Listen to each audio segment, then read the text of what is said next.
29th of November 2021. Drag is about making fun of identity. Do we have anyone from out of town tonight? From news.com.au. I'm Andrew Bucklow, and I've got news for you.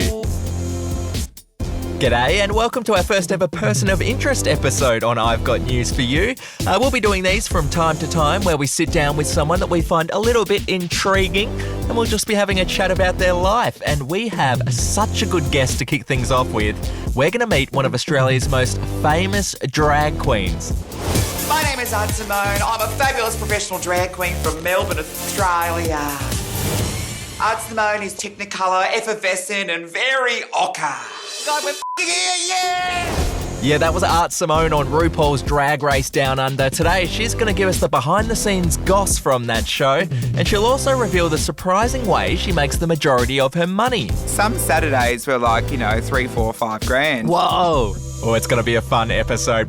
Art Simone, thank you so much for joining me. Oh, thank you for having me in your beautiful living room here. It's really nice. It's very comfortable. Take me back to the beginning. What made you want to get into drag? Makeup and transformation. So I really loved horror movies and I love Rocky Horror and I loved using the art of makeup to transform myself into something different. And at the beginning it was zombies and vampires and scary things. And then I was like, it's a bit boring. Like, what if I added some glitter? So then I was like a glittery vampire, what is it, Twilight? Hot. And then the lashes came in and then the wigs came in and then I really found myself in the world of drag. And where does the name Art Simone come from?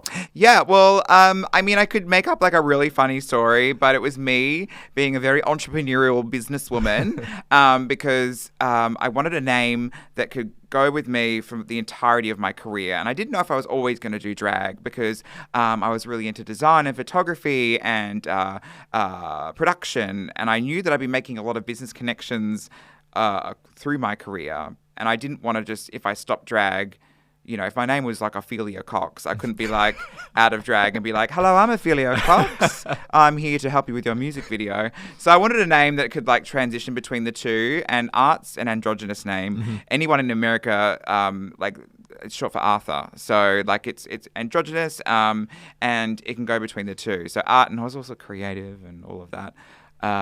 And then Simone was just a pretty name to put on the end because people can't fathom Art being a first name in Australia. So I have to put Simone there because then like most people were like, oh, hello, Simone. I'm like, yes, all right. How long did it take you to be able to make a living out of drag? Yeah, I started doing drag full time as soon as I left high school. So wow. I started working at a place called Dracula's Cabaret in Melbourne.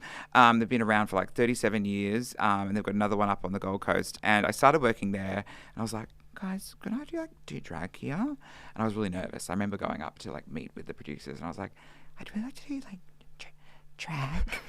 And they were like, yeah! And I'd prepared all my notes. I had a wig in my bag to show them. But they were like, yeah, do it. We don't care. So then I was doing drag like 5-6 nights a week within the walls of the castle. And then I finally, I think after like 3 or 4 years, I then started like branching out and I left there for a bit. And then I was doing drag shows. I entered a competition, like a drag competition, not that one, another one. It was called Destiny's Drag Race. Oh, yeah, not trademarked at all, but I won that, which was good. And then it just kind of snowballed from that, and I began being able to support myself. And so what are the kind of main sources of income now? Is it corporate gigs? Is it just performing at clubs? What is it? I mean, the main source of income is basically OnlyFans. No, it's been hard with lockdown. Like we went on this big, we're on this trajectory with Drag Race. It was airing and everything. Everyone was excited. We had these tours booked in, and then we had to go into lockdown, so we lost all the momentum. So I couldn't really tell you which way the income comes these days.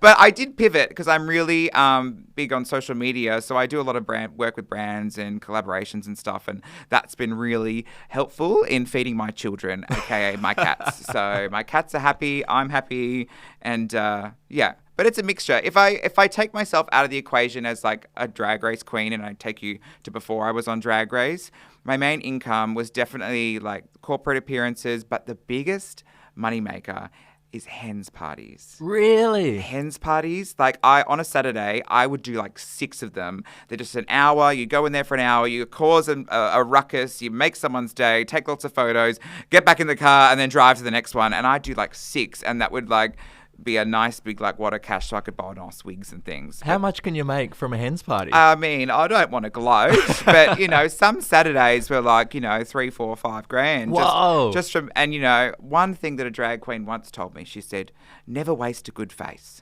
So you put it on in the morning and you just keep going until it rots and falls off. All That's right. smart. And I can guarantee you that even like any hens party, any hen is still going to see you and be like, you look so beautiful, even though you've got a full beard coming out and one eyelash hanging off your head. They're like, wow, I wish I could look just like you. So yeah, hens parties. I've got some rapid fire questions Oh. for you about being a drag queen. Do you just want like a one-word answer? Oh, or- you get a sentence. I'll Okay. take a sentence from you. Sorry. Can you explain what tucking is? Yes, it's called sausage origami. And how do you do it? Well, there's 2 little pockets up for your testicles, and they can go up in there. Sometimes they'll go there if you're a little bit cold, and then you just pull the rest back, and then you can either like duct tape it if you want to have a bare leg for the evening. You like the skin look. Okay. I don't, so I just wear tight tucking undies and then like 50 pairs of stockings, and it keeps it all there. How long does it take you to do your makeup? Makeup is like 2 to 3 hours. I know. I've wasted so much of my life in front of a mirror. I once sat there and added it all up, and I think I've wasted like 3 years of my life already, and I'm only 29. I don't think it's a waste. Oh, thank you. Do straight guys hit on you when you're in drag? I mean, towards the end of the night, yes. I'm like not the most like feminine drag queen, but then some of them like that anyway. I'm like, hi, John, how you going? They're like, oh, you're so beautiful. I'm like, oh no, so are you.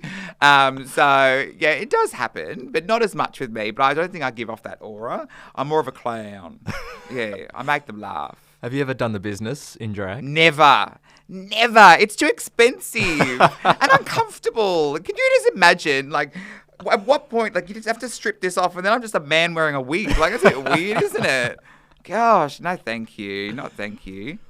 Now, you've teamed up with another drag queen, etc., for a new national tour called As Seen on TV. Tell me, what is the show about? Oh, my goodness. It's so exciting. So we obviously met prior to Drag Race, but we really bonded on the set of Drag Race. And during lockdown, we were like, we just need to make some opportunities for ourselves. And we both really have a strong passion of bringing drag to places it's never been before. We really try to push drag into regional parts of the country. Like Acetra's originally from Canberra, has a lot of family in rural New South Wales. I live in regional Victoria. So we were first out on the outline, we're like, we want to go everywhere, because a lot of drag queens are just like, oh my God, 2 a time. And it's like 3 stops. They go Brisbane, Sydney, Melbourne. They're like, wow, such hard work.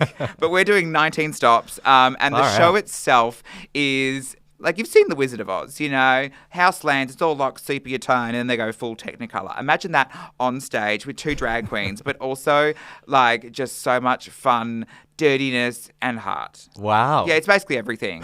Yeah, everything. Like, I don't know, Harry Potter reference, the room of requirement. That's what our show is. You mentioned that you're going to some very regional towns. This tour is coming up next June and July, I believe. Are you worried about the reception you're going to get in some of these regional places? Not at all, not at all. I've been working in regional parts of the country for years and years. It's a big part of my brand and my motivation as a drag performer, and that's creating safe, inclusive spaces for people that can feel really isolated out of there.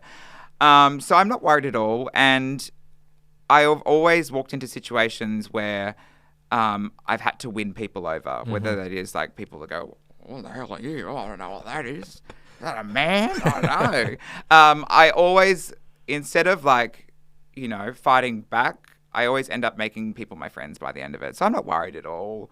And our drag is for everyone. We don't gatekeep our drag. It's not just for queer people.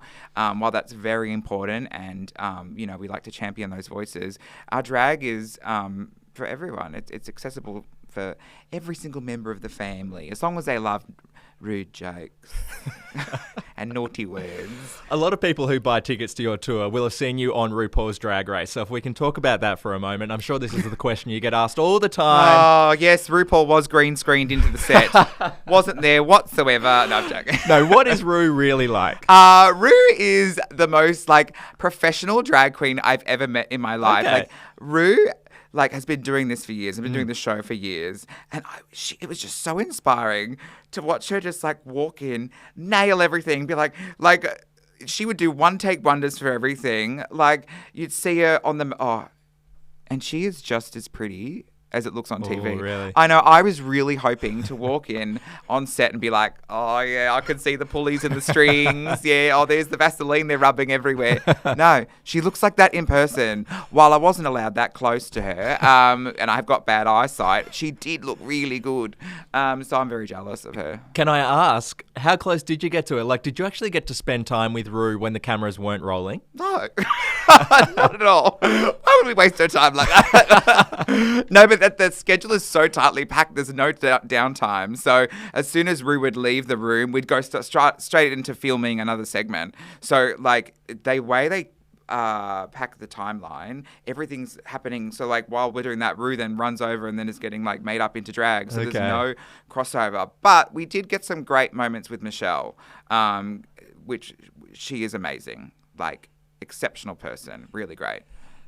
Let's talk about one of the segments from RuPaul's Drag Race. It's Snatch Game. It's where you impersonate a well-known celebrity. Don't torture me in your living room like this. You can have bad chakras everywhere. Don't curse the space. You impersonated Bindi Irwin. Yes. Do you know if Bindi has seen your Yes. portrayal? Really? Yeah. She tweeted me and she said, I'm flattered. Or was I'm honoured. I think it was honoured. We'll have to fact check that, but I retweeted it. So she'd seen it. Or at least someone who runs her social media account has.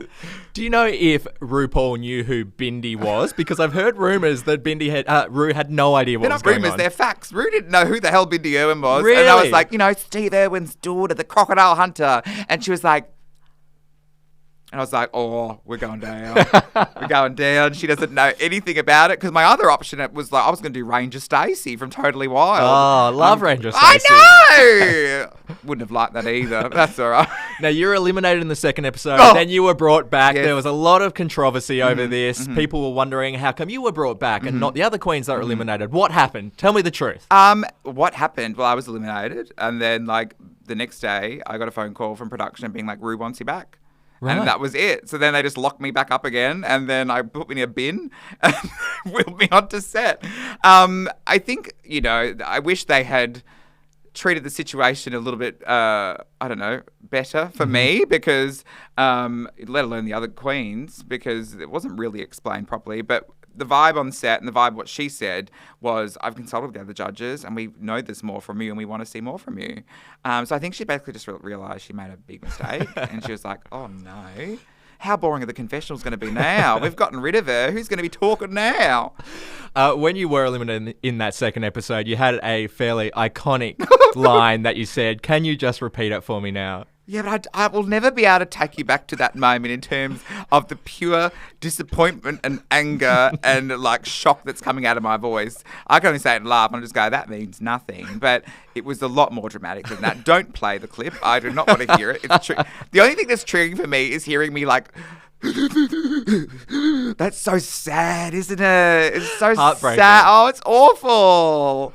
But I'm glad like that did air in that it shows how important it is to a lot of us, Absolutely. because there's a lot of other drag queens that are like, thank you for having me. And then they go and cry in a pillow. I'm like, no, people get to see. I'm very transparent. All right, this is the last segment. All right, it's time to do the final 5 with Art Simone. First question, what's something not many people know about you? I've got a third nipple. Really? Yeah!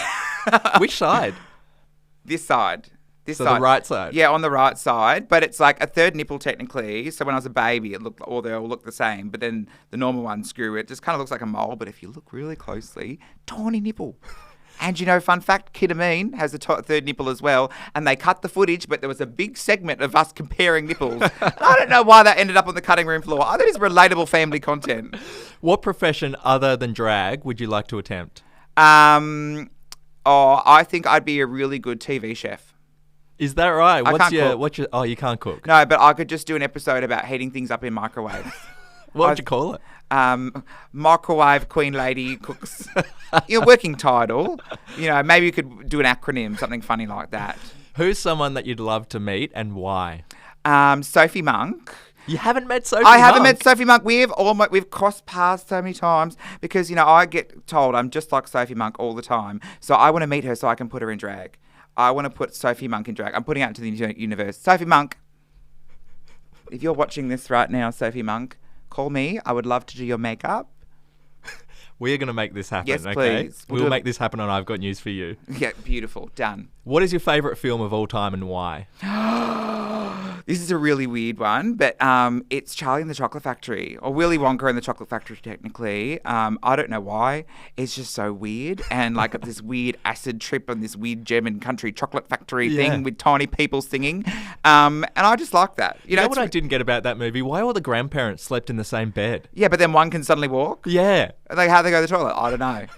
What else is in the bed? Exactly. What Do they hook up? I don't know. Do they hook up and not get the other couple they must to watch? be playing footsies with one another at least. What is the best piece of advice that you've been given?